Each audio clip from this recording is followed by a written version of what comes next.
রাজনৈতিক উনি বলতেছে যে আমাদেরকে রাজনৈতিক কোনো দল করতেছে। তো আমাদের যিনি আছেন সম্মানিত, উনি কিন্তু যে শিক্ষা নিয়ে কাজ করছেন, উনি 4 বছর সময় নিয়ে অনার্স ফার্স্ট ইয়ার কমপ্লিট করেছে, 2 বছর সময় নিয়ে করেছে। তো ওনার কিন্তু শিক্ষা সময়টা অনেক বেশি। তো উনি কিন্তু সরকারি চাকরি পাচ্ছেন, কিন্তু উনি সরকারি চাকরি নিয়ে বলছে। একটা রাজনৈতিক দল কিন্তু ছাত্র সমাজকে এতটুকু এগিয়ে নিয়ে আসতে পারে না। আমরা যেরকম ইন্টার সেকেন্ডারি স্টুডেন্ট, আমরা কিন্তু এখানে আসতেছি, আমরা আসবো তখনই যখন আমাদের ছাত্রদের জন্য কাজ করা হবে। তো এখানে ছাত্রদের জন্য কাজ করা হচ্ছে, এই জন্য আমরা এসেছি। আমাদেরকেও টাকা দিয়ে আনতে পারবেন না।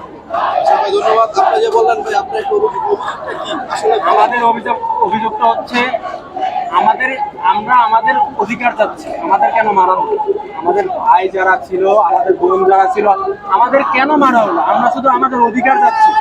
আমরা জানি যে আমাদের দেশটা স্বাধীন দেশ, কেন আমরা আমাদের দেশটা কেন পরাধীন হবে? পরাধীনের মতো কিভাবে আমাদের উপর অত্যাচার করতেছে?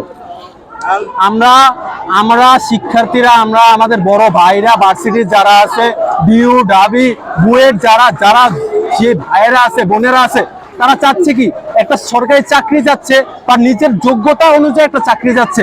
সেই অধিকারের জন্য তারা মাঠে নেমেছিল, কিন্তু তারা সেই অধিকারের জন্য মাঠে নামার কারণে তাদের মারা হচ্ছে। কেন আমাদের কেন মারা হবে? আমরা কি চাচ্ছি? আমরা তো চাচ্ছি একটা স্বাধীন দেশে আমরা বসবাস করি।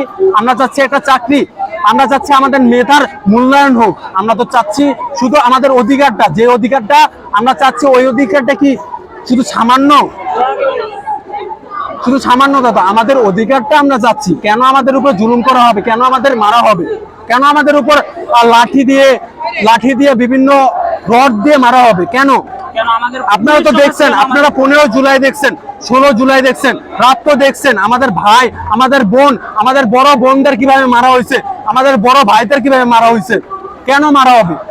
আপনি কি মনে করতেছেন, বাংলাদেশ ছাত্রলীগ কি আপনাদের সাথে একমত আছে কিনা?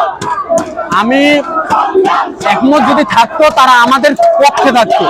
তারা আমাদের পক্ষে নাই, আমি মনে করি না তারা আমাদের পক্ষে আছে। তারা যদি পক্ষে থাকতো, অবশ্যই আমাদের সাথে থাকতো। মাননীয় প্রধানমন্ত্রীর কাছে কি চাচ্ছেন? আমরা মাননীয় প্রধানমন্ত্রী আপনি একজন শ্রমজীবী মানুষ হিসেবে এদের সমর্থন করেন কি? অবশ্যই দাবি করতে লেগেছে, দাবি করছে অস্বাভাবিক কিছুই করে না তারা। হ্যাঁ, অবশ্যই ঠিক আছে, আমি এটা চাই।